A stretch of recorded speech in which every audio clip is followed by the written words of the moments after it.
What's up, guys? Welcome back to Small Town Static Podcast.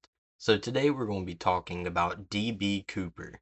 If you enjoy, make sure to like, share, and subscribe, and let's get into it. So, D.B. Cooper, the man who hijacked a plane and then vanished. What's up, everybody, and welcome back to the podcast. Today we're talking about a man who managed to pull off one of the boldest crimes in American history, and if he actually survived, he got away with every single penny. No arrest, no body, no confession. Just one guy, a suitcase that may or may not have contained a bomb, 4 parachutes, 200,000 in cash, and a jump into a cold, stormy night. More than 50 years later, the FBI still can't tell you who he was. This is a mystery of D.B. Cooper. So grab a drink, get comfortable, and let's rewind to November 24th, 1971. America in 1971, okay? Before we even meet Cooper, let's talk about how different flying was back then. There was no TSA checkpoints, no taking your shoes off, no full body scanners, no ID checks like we have today. You could literally walk into an airport, buy a ticket with cash, and board an airplane in just a few minutes. Nowadays, it takes hours upon hours to even get through TSA.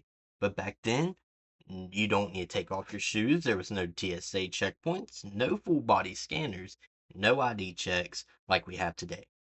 You could literally walk into an airport, buy a ticket with cash, and board an airplane in just a few minutes.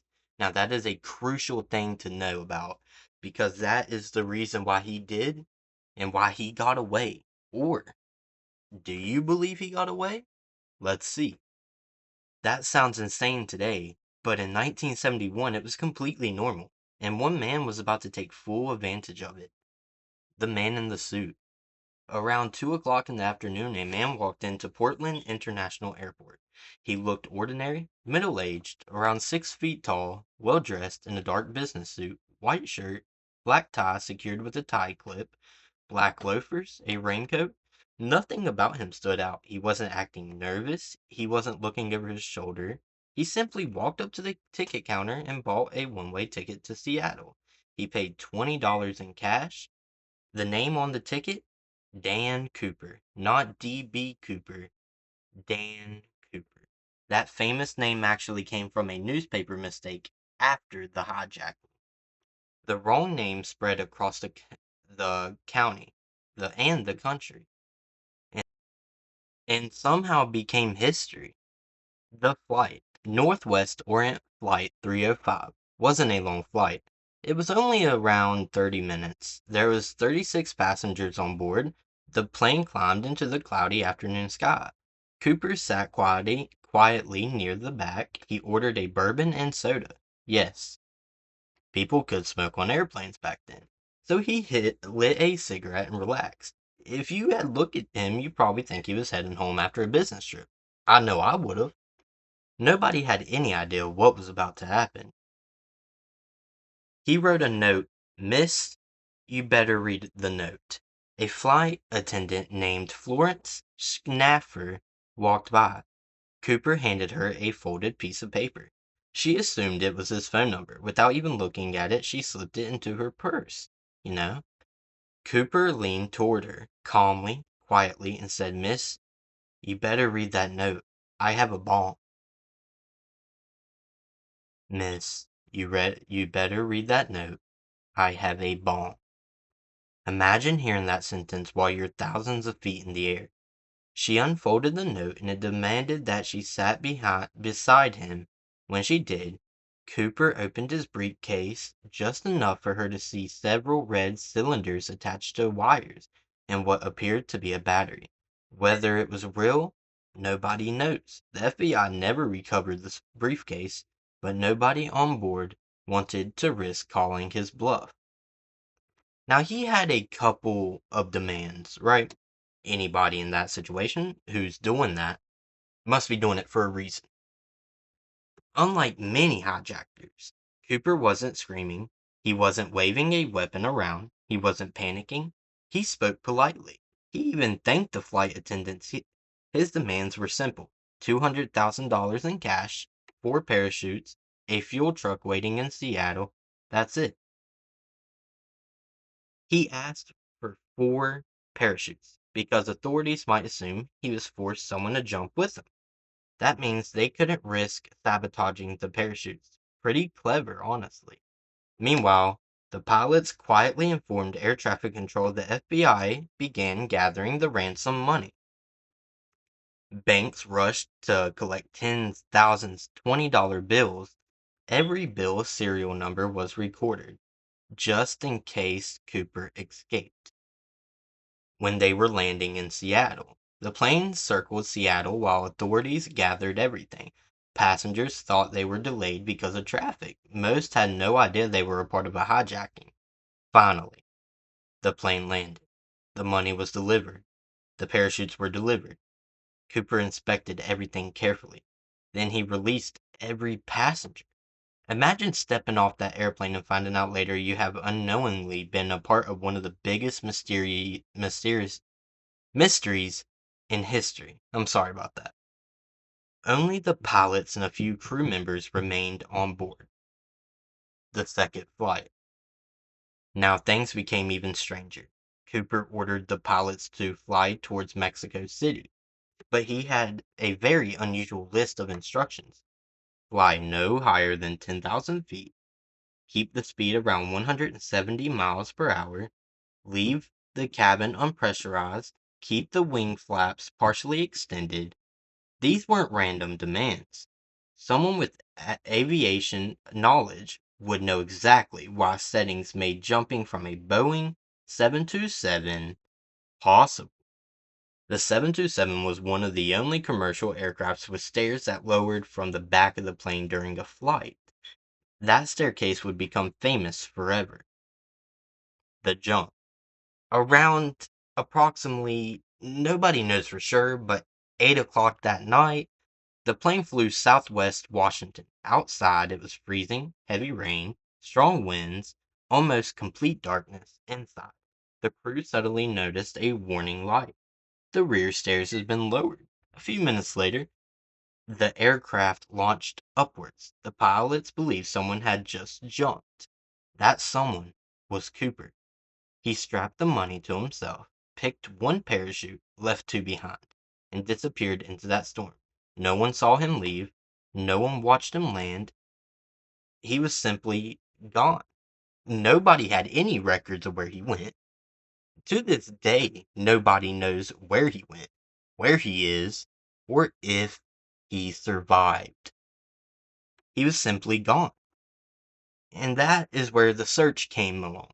The FBI immediately launched one of the biggest investigations in its history, codename NORJAK, NORJAK, short for Northwest Hijacking. Agents searched forests, rivers, mountains, helicopters, scanned miles of wilderness. Hundreds of soldiers joined the search. Nothing. No parachute, no body, no briefcase, no money, just endless trees. Now, from hearing all that and everything I said a little bit ago, do y'all think he survived? Do y'all think there's a possibility he could have survived without getting caught to this day? I don't know. I am 50-50 on it. Did he even survive? This is where opinions split. Some experts believe Cooper never had a chance. He jumped into freezing weather wearing loafers and a business suit. What attire would be good for that? It's definitely not a business suit.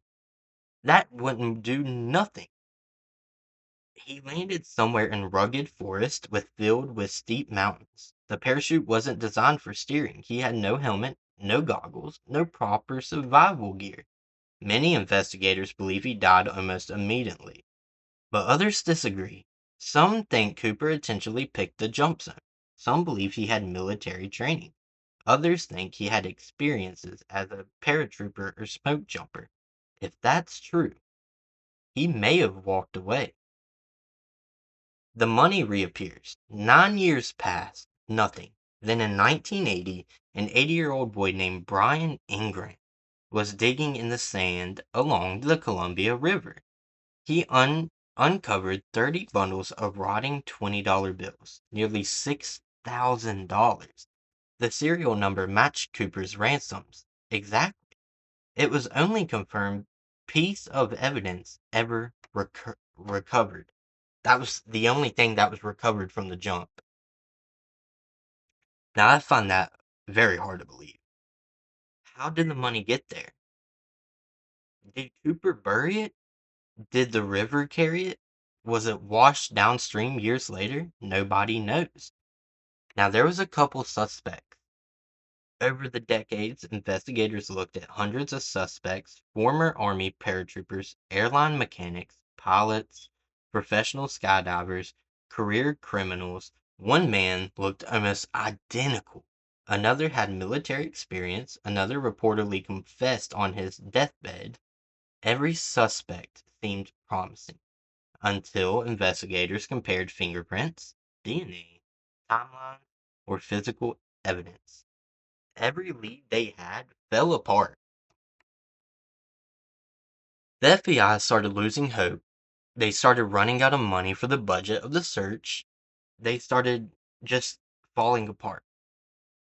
So they're starting to close the case. After 45 years, the FBI officially stopped actively investigating the case. Not because it was solved, because they had exhausted every realistic lead. The mystery remains officially unsolved, and Cooper became a legend.